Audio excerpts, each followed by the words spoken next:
Savez-vous comment fonctionne un divorce international? Et en particulier un divorce franco-allemand? Comment on sait quel est le juge compétent? Comment on va choisir quel droit on applique? Ce que ça veut dire d'appliquer le droit français ou le droit allemand?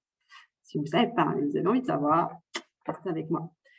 Je suis Alice Canet, avocate et médiateur pour accompagner les transitions familiales dans la paix et la concorde.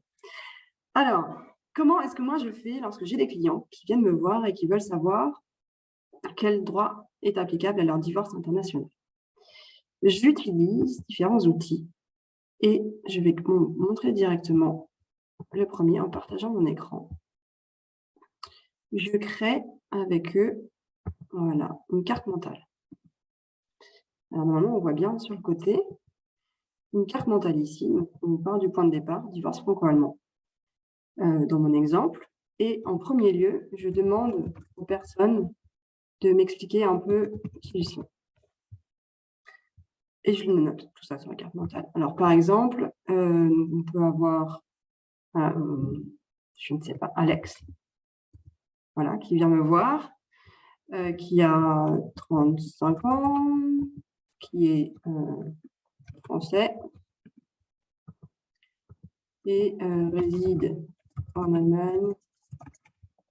Je mets plus précis, mais c'est peu importe. Depuis 2008. Voilà. Son métier, qu'il est professeur d'université en Allemagne. Et aussi les éléments financiers, il gagne, je ne sais pas combien gagne un prof d'université en Allemagne, on va dire qu'il gagne 100 000 € par an. Par exemple, il n'a pas de patrimoine particulier. Ça pour les deux époux. Donc, je ne sais pas qui on peut avoir en face, Alex et Yann. Voilà, Alex peut être un homme ou une femme, Yann pareil, ça m'était égal. Donc pareil, tous les éléments, je ne vais pas faire ici, vous comprenez. Après, sur ce qui est des enfants, on peut imaginer ici de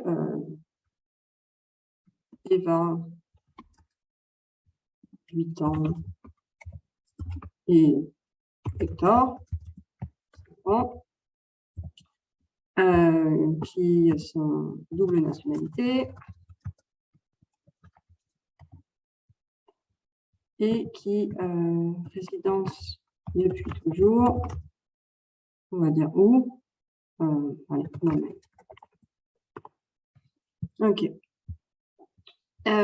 Et puis, dans les autres éléments, c'est aussi un peu quelle est la situation, c'est-à-dire quels sont les souhaits, quelle est la situation. Est-ce que les personnes viennent me voir parce qu'ils envisagent de créer une société, qui veulent savoir quelle est la gestion patrimoniale la plus adaptée, parce que la séparation est envisagée, qu'ils veulent voir comment divorcer. Oui, là, c'est le cas que j'ai pris.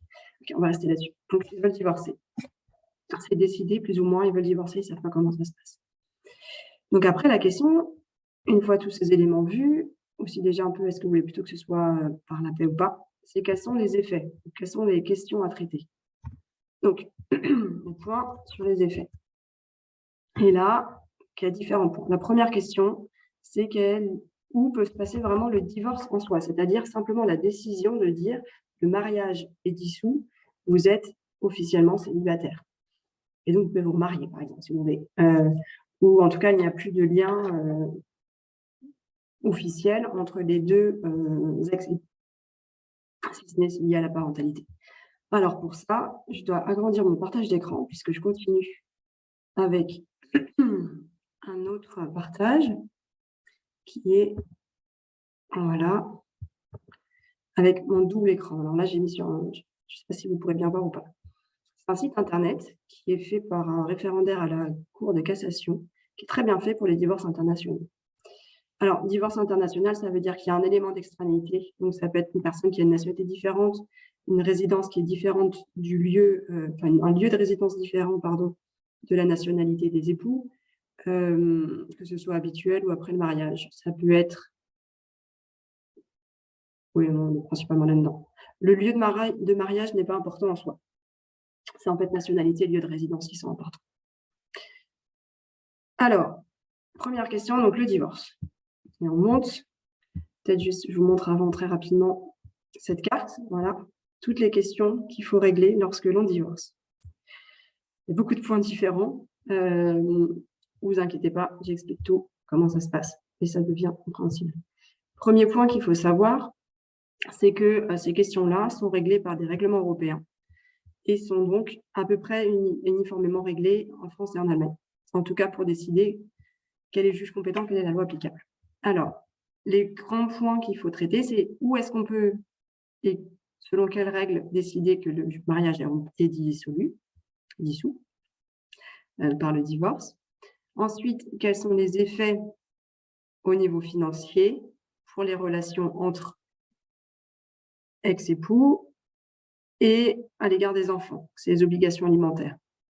C'est le devoir de secours pendant un premier temps entre époux, ou c'est la prestation compensatoire éventuellement, ou les Ehegattenunterhalt und Ex-Ehegattenunterhalt en allemand, et la question de la responsabilité parentale lorsqu'il y a des enfants, sachant qu'en France, le juge du divorce va forcément devoir se questionner sur ce point-là. La responsabilité parentale, c'est qui a l'autorité parentale, où est fixée la résidence des enfants, quel est le droit de visite et d'hébergement de l'autre parent. Et autre point, le régime matrimonial, c'est tous les biens qui ont été acquis pendant la durée du mariage. Qu'est-ce qui se passe avec eux? À qui est-ce qu'ils appartiennent? C'est la question du régime matrimonial. On reviendra dessus après. Il y a un point qui n'est pas mentionné sur ce graphique parce qu'il n'est pas spécifique au divorce franco-allemand, mais qu'il faut avoir en tête quand on est dans une situation franco-allemande, on a travaillé en Allemagne, c'est la question de la péréquation des droits à retraite. Versorgungsausgleich en allemand. Ça, c'est, comme je l'ai dit, partage des droits à retraite. En Allemagne, on regarde très simplement combien de droits à retraite ont été acquis, cotisés pendant la durée du mariage. Entre l'un et l'autre époux, on fait la différence et on partage en deux. En France, on n'a pas le concept, mais c'est un élément aussi qu'il faut avoir en tête dans l'image globale du divorce. Ok, donc premier point, divorce. Et là, alors attendez, j'arrive plus à rouvrir, j'arrive plus à augmenter. Ah voilà, divorce. Oui, ce qu'il faut encore comprendre, encore avant d'aller dans le détail, c'est que pour chacun de ces points, il y a une subdivision entre la compétence et la loi applicable. Alors, compétence, ça ne veut pas dire il est bon ou il n'est pas bon. Ça veut dire c'est tel juge qui peut connaître de cette question. C'est devant telle personne qu'il faut aller pour avoir une décision sur ce point-là. Et la loi applicable, c'est dire est-ce qu'on va appliquer le droit français ou le droit allemand pour le cas du divorce franco-allemand. Et ça, vous voyez, cette subdivision compétence et loi applicable, il y a pour chacun des points. Voilà. On a vraiment obligation alimentaire, compétence, loi applicable. C'est vraiment pour chacun de ces points-là qu'il faut regarder quel sera le juge compétent, quelle sera la loi applicable. Et plus encore, donc Versorgungsausgleich, c'est aussi toujours en Allemagne. Il faut avoir en tête que, enfin là, je ne sais pas si vous voyez, si vous avez fait attention, ce n'est pas les mêmes règlements qui sont nommés. Donc là, on a compétence et Bruxelles de bis, bientôt Bruxelles de terre, à partir du 1er août 2022. Donc ça, ce sont des règlements européens. Ce n'est pas les mêmes. Là, on est sur Rome 3. Là, si je descends, le règlement numéro 4 2009, protocole de l'AE du 23 novembre 2007. Donc tout ça, ce sont des règlements différents. C'est la simplification du droit européen. Je peux cliquer dessus si vous voulez, juste pour que vous ayez un petit aperçu. Ce n'est pas très utile. C'est très compliqué. Et c'est repris sous forme de graphique pour essayer de simplifier les choses. Donc le divorce, on va faire juste dans le petit cas pratique que j'ai là. On a donc un couple franco-allemand. Donc là, je ne l'ai pas dit, mais Kian, il serait allemand. Et donc résident en Allemagne depuis toujours. Hein. Ce que j'ai oublié de dire, c'est le mariage. Donc là, j'ai parlé de chacun des époux séparément, les enfants et bien sûr le couple. Donc la date du mariage, on va dire 2005. Et le lieu du mariage, civil, religieux, c'est égal. On va dire que c'était à Paris. Et les différentes résidences du couple. Très important pour savoir quel est le droit applicable et quel est le juge compétent. Différentes résidences du couple. Donc là, on va dire que de 2005 à 2000, c'est quoi le premier enfant? 8 ans. 2010, c'était France. En plus. Bon, je vais simplifier là. Et depuis 2010, allez. C'est relativement égal la ville. Ce qui compte pour la question du droit international, c'est le pays. Ok, donc là, on voit le divorce. Comment peuvent divorcer Yann et Alex? Peut-être continuer aussi sur la séparation. On va dire qu'ils sont séparés depuis 2019. Ils sont séparés, ils ont 2 maisons séparées. Okay. Donc, le divorce. Première question, c'est toujours la compétence, avant la loi applicable, toujours. Parce que parfois, la loi dépend du juge. Donc, on regarde quel est le juge compétent. Le principe, c'est l'article 3, c'est la compétence du juge européen. Et alors là, on commence. Juridiction de l'État sur le territoire duquel se trouve la résidence habituelle des époux. Donc là, ils habitent tous les deux de manière habituelle. Et il y a des grands débats à chaque fois sur ce qu'est une résidence habituelle, notamment quand on a des personnes qui sont à cheval sur plusieurs pays ou qui ont déménagé depuis relativement peu de temps. À partir de quand on considère que c'est habituel? C'est un débat. En tout cas, là, ce serait l'Allemagne. Dernière résidence habituelle, l'un d'eux y réside encore, donc oui. Cas de demande conjointe, résidence habituelle de l'un ou l'autre. C'est vrai que là, on aurait pu dire que l'un est retourné en France, par exemple. Là, je n'ai pas dit réside en Allemagne. Ils sont tous les deux encore en Allemagne, c'est plus simple. Non, quand même, l'un est retourné en France, sinon c'est pas amusant.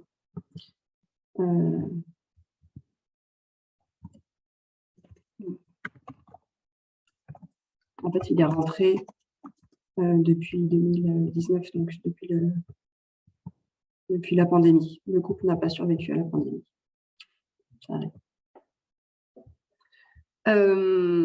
Donc, en cas de demande conjointe, si les deux époux sont d'accord, ils peuvent choisir est-ce qu'ils vont aller en France ou en Allemagne. Les deux sont possibles. Je redis ça. Les deux juges peuvent être compétents. C'est possible d'aller devant le juge français et devant le juge allemand. Il n'y aura pas de bonne ou de mauvaise solution. Enfin, en tout cas, il n'y aura pas de fausse solution. Après, sur les conséquences que ça peut avoir, on y vient. Mais les deux peuvent être possibles. Et là, dans ce cas-là, comment on sait? Quand c'est conjoint, c'est simple. Mais sinon, parfois, c'est le premier qui saisit le juge, qui fixe la compétence, et avec derrière les lois qui peuvent en découler.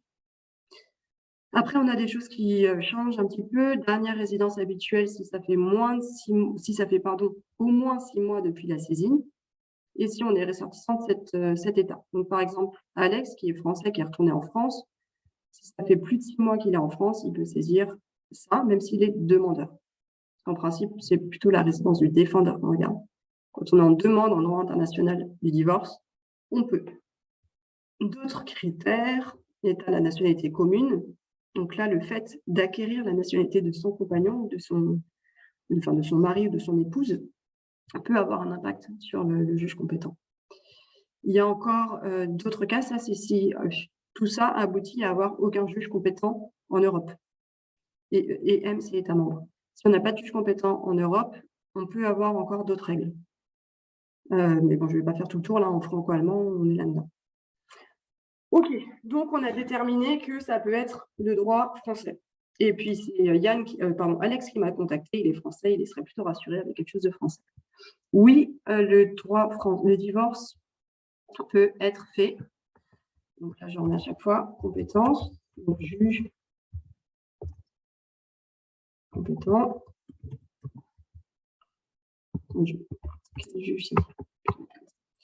J'essaye à chaque fois de formuler de manière la plus compréhensible.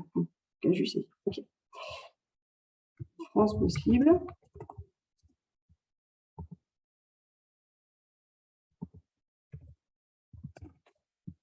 Attends, j'ai perdu mon petit.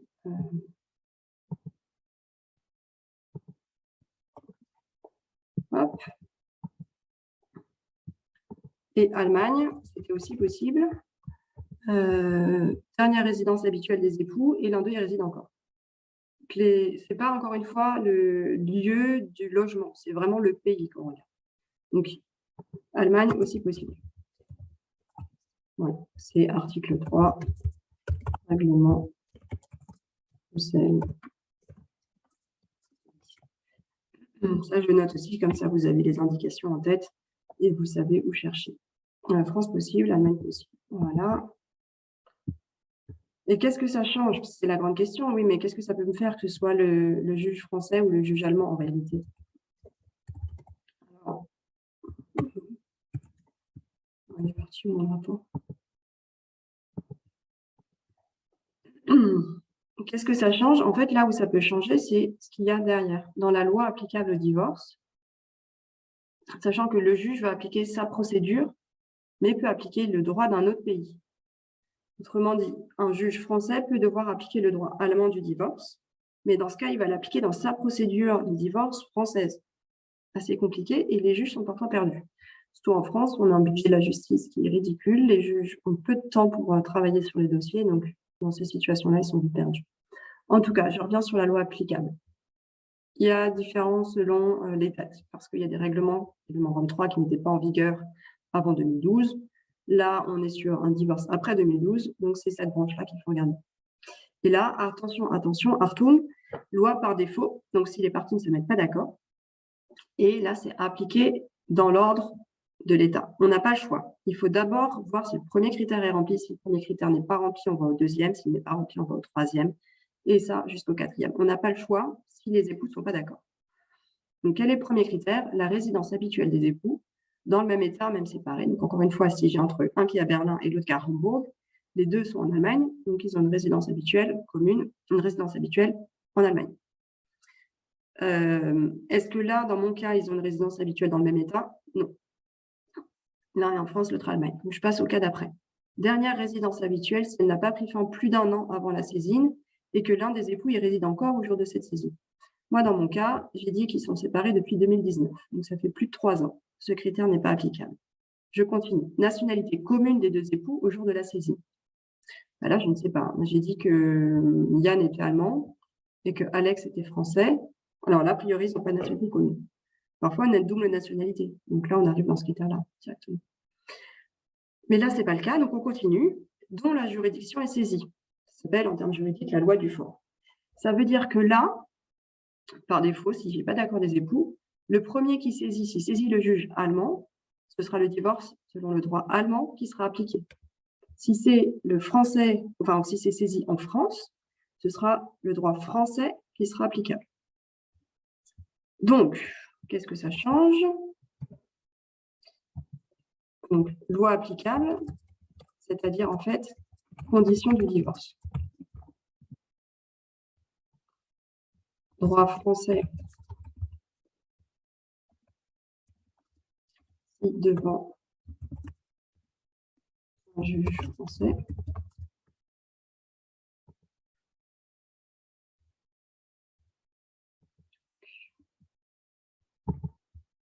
OK.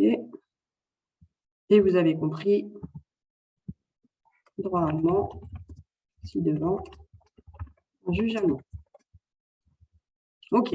Bon, mais avec tout ça, vous ne savez toujours pas si vous pouvez divorcer, en fait. Et vous ne savez toujours pas ce qui est plus intéressant de faire. Donc là, je vous explique aussi ce que... pardon, j'étais en allemand. Ce que ça change. Alors, le droit français du divorce, on peut divorcer en France pour 4 raisons différentes. Je ne sais pas si vous les connaissez, si vous avez des idées. J'aime bien demander vraiment aux gens qui sont en face de moi ou par visio, peu importe, leurs idées de comment on peut divorcer en France. J'ai dit, il y en a 4. Le premier, qui est peut-être le plus connu, c'est le consentement mutuel. Donc là, on est d'accord sur tout. Sur tout. Tous les effets du divorce, sachant qu'en France, on considère que tous les effets du divorce, c'est tout ça. Les effets avec les enfants, ce qui se passe au niveau des obligations alimentaires et ce qui se passe avec le partage des biens. Si on est d'accord sur les enfants et sur les sous à tous les niveaux, on peut faire un divorce par consentement mutuel. Dans ce cas, la procédure, c'est par acte d'avocat. Ce sont 2 avocats qui rédigent ensemble un projet de convention de divorce envoyé aux époux, signé au plus tôt 2 semaines après. En fait, 15 jours. On attend généralement un peu plus pour être sûr. Et après, déposé chez un notaire. Ça peut aller assez vite. Il faut juste prendre le temps de se mettre d'accord sur tout. Mais dans ce cas, ça peut être fait devant les avocats. et sa valeur de jugement ensuite. Donc là, c'est le premier cas, le consentement mutuel. Là, je ne sais pas trop si dans mon cas, ils sont d'accord ou pas. Ça, c'est ce que me disent les gens. S'ils sont d'accord sur tout, super, on peut faire un acte d'avocat. Autre cas pour divorcer, selon le droit français, on est un peu plus dans la hiérarchie du conflit, mais ce n'est pas encore trop contentieux. C'est le divorce accepté. Je vous donne les termes vernaculaires, vulgaires, les termes généraux. En termes juridiques, ça s'appelle le divorce pour acceptation du principe de la rupture du mariage. On s'en fiche. Ça, c'est les époux sont d'accord sur le principe du divorce, mais pas sur tous les effets.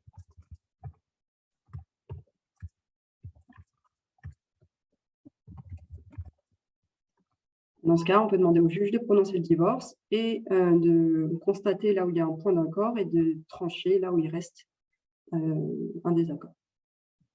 On monte un peu dans la gradation des cas de divorce, des causes de divorce. C'est l'altération définitive du lien conjugal.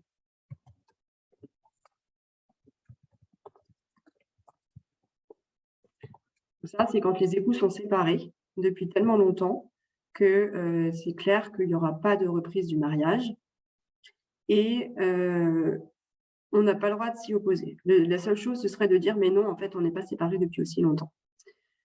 Mais sinon, s'il est prouvé que la séparation a lieu depuis une durée que je vais vous indiquer, le divorce sera prononcé et le juge statuera sur les effets. L'altération définitive du lien conjugal, c'est maintenant 1 an. Avant, c'était 2 ans. Et enfin, le dernier cas, c'est le top du conflit, le top de la guerre, c'est le divorce pour faute, qui existe encore en droit français. Donc là, c'est non seulement on n'est pas d'accord sur le principe du divorce, mais on veut absolument qu'il soit dit que c'est l'autre qui porte la faute de l'échec du mariage et que la reprise du mariage n'est absolument pas possible. Divorce pour faute, il faut que la faute soit suffisamment grave et qu'elle rende impossible de nouveau le mariage. Et là, encore une fois, il faut pouvoir prouver ce que l'on dit. Ou juste dire « il m'a trompé, oui, mais je ne peux pas le prouver », ben, c'est un problème. Et puis, il faut qu'on considère que c'est suffisamment grave pour rendre impossible le mariage. Je précise que si on peut considérer que la faute a été excusée, par exemple, c'est plus possible de divorcer pour faute. Donc, vous saviez que vous avez été cocufié, mais vous avez accepté que la personne revienne au domicile et de vous redonner une chance, on ne peut plus divorcer pour faute. Ça a relativement peu d'intérêt dans les effets, en réalité, de toute manière, de divorcer pour faute, sauf faute vraiment très, très lourde. Ce qui est accepté comme faute très, très lourde, c'est la violence conjugale. Voilà. Violence conjugale, vous pouvez faire un divorce pour faute, mais encore une fois, dans les effets, pas forcément de lien direct entre les causes du divorce et les effets du divorce. Okay, ça, c'est en droit français. Si on divorce en droit allemand, qu'est-ce qu'il faut dire pour pouvoir être divorcé? Il faut juste dire que le mariage a échoué. C'est la Zerrüttung der Ehe. C'est la seule cause. C'est très simple. C'est l'échec du mariage. Et ça, on suppose que c'est acquis lorsqu'il y a 1 an de séparation. Donc pareil, il faut montrer qu'on a l'année, ou alors que par d'autres moyens, on est quand même arrivé à cet échec du mariage. Mais généralement, c'est 1 an de séparation. Voilà, donc là, moi, ça fait 3 ans qu'ils sont séparés, Yann et Alex. Donc, qu'est-ce qu'ils ont plutôt intérêt à faire?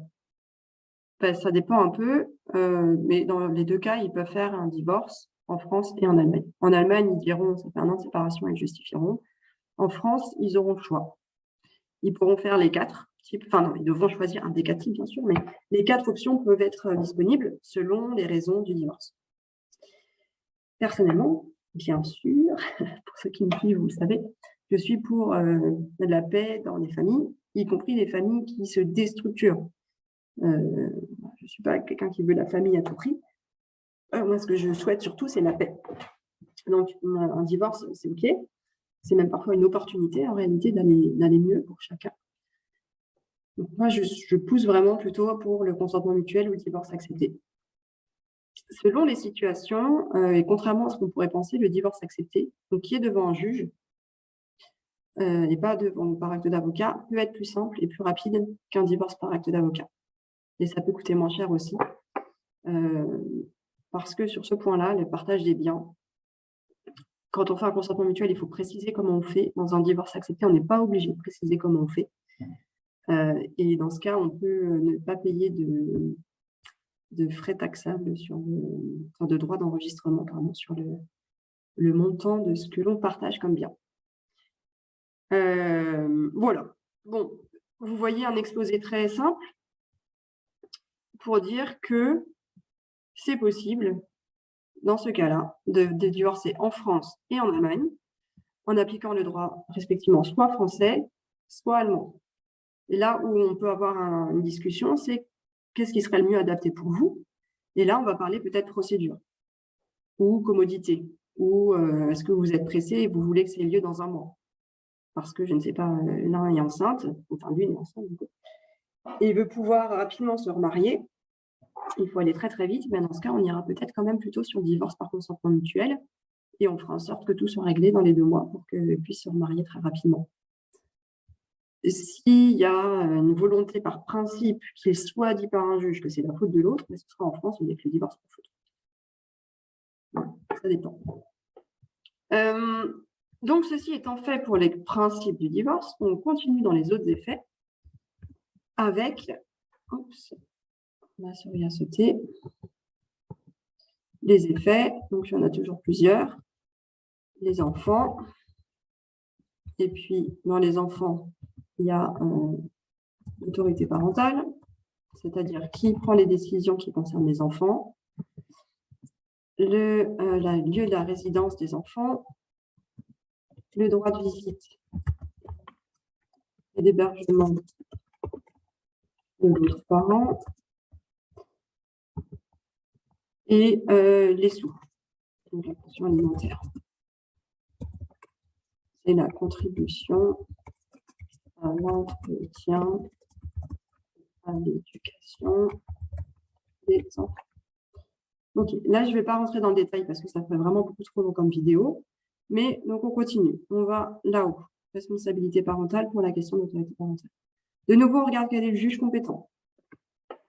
Juge compétent, là on est aussi sur Bruxelles 2 bis, comme pour le divorce. Et en principe, c'est le juge de l'État dans lequel l'enfant a sa résidence habituelle. Donc là, par exemple, dans mon cas, si mes enfants sont restés avec, je ne sais plus lequel des parents, en Allemagne, en principe, ce sera le juge allemand qui sera compétent. Je ne vais pas aller dans tous les autres détails. Le principe, c'est résidence habituelle. Et en plus, pour la loi applicable, on est aussi dans le principe loi du fort, donc c'est loi de la juridiction qui est saisie. Et sinon, loi de l'État ayant les liens les plus étroits. Là, on peut aussi avoir des grands débats. Donc, autorité parentale, résidence, droit de visite, ces trois-là ensemble. Donc, c'est en fait la question de la responsabilité parentale. Je vais juste les relier là pour que ce soit plus simple. Enfin, je ne sais pas si c'est plus simple en fait. Mais... Hop. Tous ces points-là. Ce sera donc en principe l'Allemagne.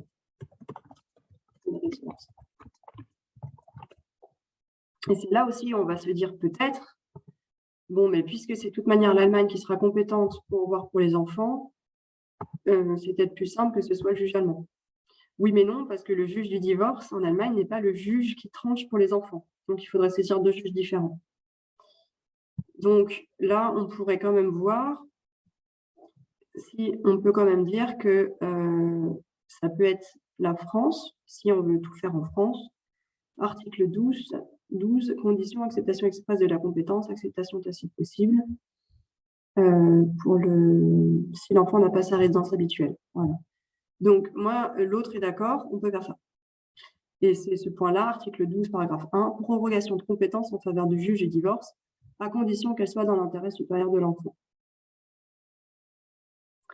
Donc là, on pourrait dire le juge du divorce, si on choisit la France, ça peut aussi être le juge qui statue sur toutes ces questions-là, résidence, droit de visite, autorité parentale, en vertu de cet article 12, si l'autre parent est d'accord.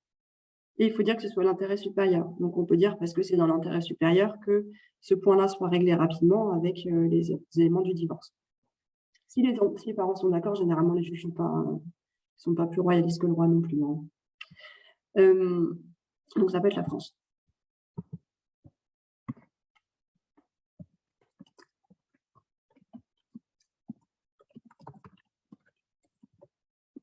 Voilà. OK.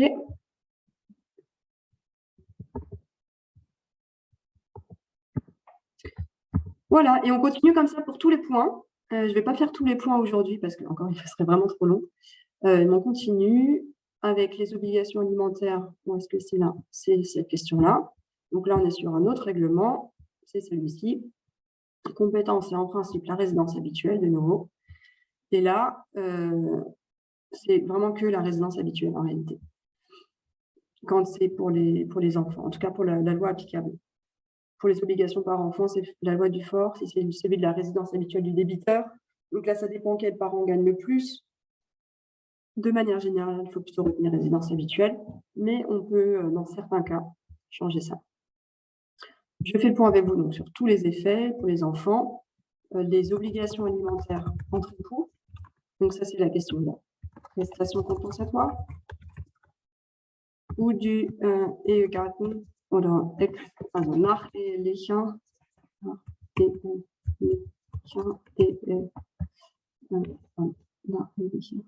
Unterhalt.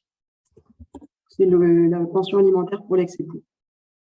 Très différent à calculer, et là, ça vaut le coup, si les finances sont un sujet important, de faire des évaluations. Prestation compensatoire, c'est plus ou moins à la louche, il y a des critères, mais sans formule algébrique.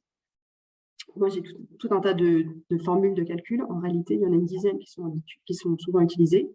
J'ai des fichiers Excel qui comparent tout ça, et j'ai un outil de justice prédictive qui simule les décisions qui pourraient être rendues en regardant ce qui a pu être rendu dans des décisions, dans des situations relativement comparables. On a tout un tas de critères et on a ensuite une sorte de représentation. Je vais vous montrer la mise en dossier.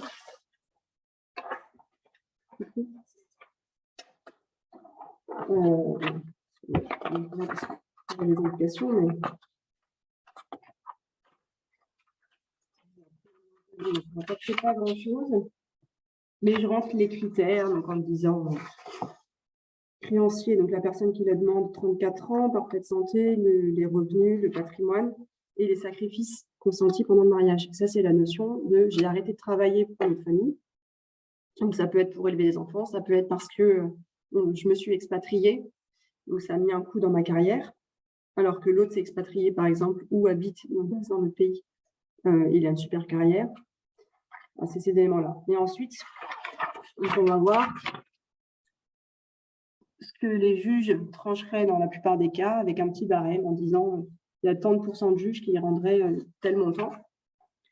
Bon, là, on va quand même des montants entre 19 000 et 34 000. Hein. Donc, vous voyez, ça fait vraiment des fourchettes larges, mais ça donne une indication quand même de où on peut se situer pour pouvoir négocier. Et le nachehelichen Unterhalt, en droit allemand, alors là, on a une formule quand même de calcul. On regarde la durée du mariage, on regarde les différences de revenus, on met tout ça dans la molinette et ça fait un chiffre. Et là, on peut avoir un intérêt à comparer tout ça. Et autre point encore qu'il faut trancher, donc il y en a deux, je vous le disais, il y a la péréquation des droits à retraite. Là, ça c'est absolument pertinent. N'oubliez pas, si un des époux au moins a travaillé en Allemagne. Achtung, Achtung, Achtung, ganz wichtig. Hein?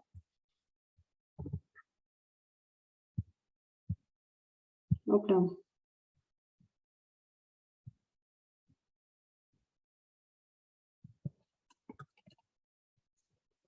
Non, oui, il existe.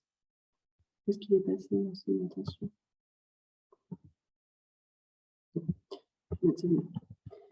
Très, très, très, très important, s'il vous plaît, ne l'oubliez pas. Vous pouvez y renoncer, mais n'oubliez pas de l'envisager. Comment un des époux a travaillé en Allemagne, il a cotisé aux caisses de retraite. À partir du moment où un des époux a cotisé en Allemagne, le juge allemand peut ordonner une péréquation des droits à retraite. Donc, on peut faire tout le divorce en France, régler toutes ces questions-là, Et que 3 ans après, on arrive en Allemagne en disant « Oh, en fait, il y a encore ce point-là à régler. » À envisager. Il est possible d'y renoncer, possible de transiger sur ce point-là. À faire, absolument. Enfin, à faire, à envisager et à décider. C'est très compliqué quand un seulement des époux a cotisé en Allemagne, parce qu'il faut passer par une expertise assez complexe, mais ça peut valoir le cas dans certains dossiers. Et dernier effet, c'est le partage des biens. Et c'est en particulier pour les biens immobiliers, ou par exemple, si vous avez créé une société depuis que vous êtes marié, à qui est-ce qu'elle appartient? Est-ce que cet argent, c'est juste à vous? Est-ce que l'autre a le droit à la moitié? Ou vous aviez de l'argent quand vous êtes marié, vous aviez 100 000 € sur votre compte bancaire que vous avez utilisé pour financer un bien. Il y a vos deux noms sur l'acte d'achat, sauf que l'autre, lui, n'a pas financé. Comment on fait? Qui reprend quel bien? Ça, c'est la question du régime matrimonial. Je vous donne juste pour le plaisir, regardez-moi cette jolie carte avec toutes ces questions. Là, vous voyez en gras quelque chose qui est important. Je vais juste revenir là-dessus. Alors, juste sur le premier lieu, sachant qu'en France, on a signé la Convention de La Haye de 1978, en Allemagne, non. Et du coup, si on est en France, la base, c'est la première résidence commune après le mariage. Voilà, c'est là. Donc là, moi, mes époux, ils se sont mariés en France et surtout, ils ont eu leur première résidence après le mariage. Mariage, ok, en France. Donc, leur résidence, leur régime matrimonial, c'est le régime matrimonial français, à la base. Parce qu'ensuite, depuis 2010, ils sont en Allemagne. Et alors là, attention, il peut y avoir une mutabilité involontaire, donc sans qu'on le sache, vers la loi de l'état de la nouvelle résidence habituelle. Dans quel cas, au bout de 10 ans, en principe. Donc là, ce n'est pas leur cas, parce que j'ai mis 2019. Si j'avais mis 2021, ça veut dire qu'entre 2005 et 2021, ils sont sur le régime matrimonial français, et depuis 2021, sur le régime matrimonial allemand. Achtung. Et immédiatement, changement de régime matrimonial, si les époux s'installent dans l'État dont ils ont la nationalité. Donc, si c'est un couple qui est français, qui allait habiter aux États-Unis, puis après qui a changé, qui est au Canada, qui a habité plus de 10 ans au Canada, pouf, régime matrimonial canadien. Ensuite, il va en Nouvelle-Calédonie. Salut Fanny.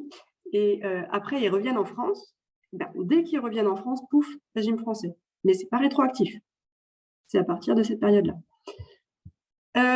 Bon, bref, tout ça est assez complexe. La compétence aussi. Ce qu'on peut retenir, c'est qu'en général, quand il y a bien immobilier, on peut toujours demander aussi pour le droit immobilier. Enfin, pas forcément tout déconnecter, mais il y a pas mal de choses à faire. Ce qu'on peut retenir aussi sur la loi applicable aux régimes matrimoniaux, c'est que c'est un droit dont on dispose. Les époux peuvent décider de comment ils peuvent faire. Donc, ils peuvent renoncer même à quelque chose qui serait le résultat de l'application de leur régime matrimonial et décider de faire autrement. Ils peuvent aussi décider rétroactivement, donc en revenant dans le temps, de dire, bon, à partir de maintenant, on considère qu'en fait, c'est comme ça. Seule limite, c'est les tiers, donc il ne faut pas que des personnes s'estiment lésées par ça. Par exemple, vous avez quelqu'un qui vous demande beaucoup d'argent et qui pourrait demander à votre époux parce qu'il est solidaire en bien. Et ben là, vous dites, ah mais non, en fait, on est séparés de biens depuis le début, bien sûr. Ben, peut-être que la personne vers qui vous avez la dette va pas être d'accord. Et puis, bien sûr, c'est la question de la succession. Hein, si, par exemple, des héritiers d'un premier lit, ils ne sont peut-être pas d'accord sur toutes les modifications du régime matrimonial. Mais je ne peux pas aller dans tous les détails. Tout ça pour vous dire que, je vais modifier mon partage pour aller que sur cette carte. Voilà. Un divorce franco-allemand, il y a beaucoup de questions qui se posent et il y a même beaucoup d'options disponibles. Vous pouvez quasiment tout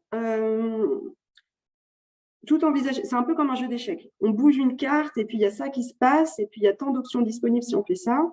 Alors si on avait fait ça, il y aurait plein d'autres options. C'est vraiment comme ça. Il y a énormément d'options. C'est pas soit c'est comme ça, soit c'est faux, non. Donc, en droit, on peut faire beaucoup de choses. Sans compter que, je vous disais, les juges n'ont pas forcément la compétence, n'ont pas forcément la compréhension de tout ça, donc ils peuvent aussi se tromper. Donc, il y a vraiment beaucoup d'options possibles. Le domaine du possible est énorme. D'où l'importance de se faire conseiller par un avocat qui maîtrise ces sujets-là, qui pourra vous expliquer et qui pourra voir avec vous, mais en fait, vous voulez quoi? Vous voulez ça? Ok. Ah oui, la France, c'est possible. Pas de problème. Il faut justifier de ça, ça. Parce que le juge voudra savoir si vraiment il peut trancher les questions et selon quel droit il doit trancher.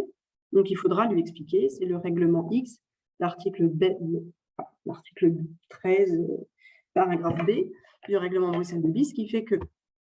Et puis, on pourra lui dire. Et le mieux, c'est de réfléchir dès le début à un accord global pour régler tout ça d'un coup. Parce que vous voyez, si vous ne le faites pas d'un coup, vous pouvez avoir 4 juges différents qui vont se prononcer sur un élément de votre divorce. Avec 4 appels différents possibles. Avec éventuellement 4 cassations différentes possibles. Vous n'en avez pas fini. Vous pouvez. Okay.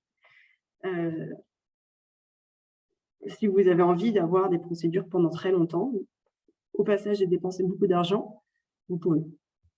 Le mieux, c'est quand même de réfléchir à un accord global qui tienne compte de tous ces éléments-là et qui vous permettent à vous aussi de vous sentir bien, en disant mais ça, ouais, c'est bien. C'est la fin de notre couple marital. C'est évidemment une énorme déception. C'est évidemment un deuil à faire et c'est compliqué parce que quand on s'est marié, on espérait que ce serait jusqu'à la fin des temps.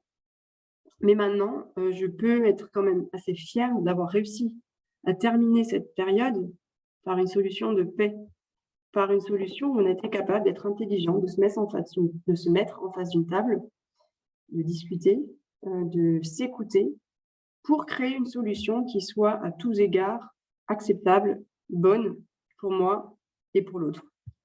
Et évidemment, pour nos enfants.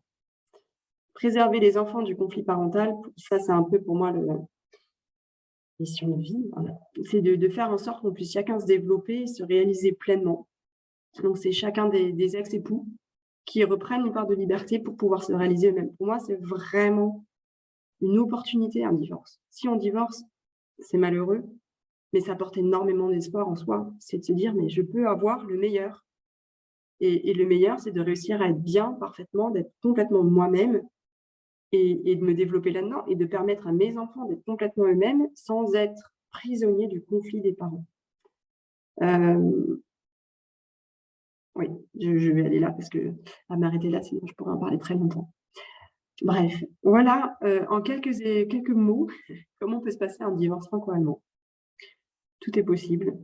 Faites en sorte que ce soit la meilleure solution qui en sorte.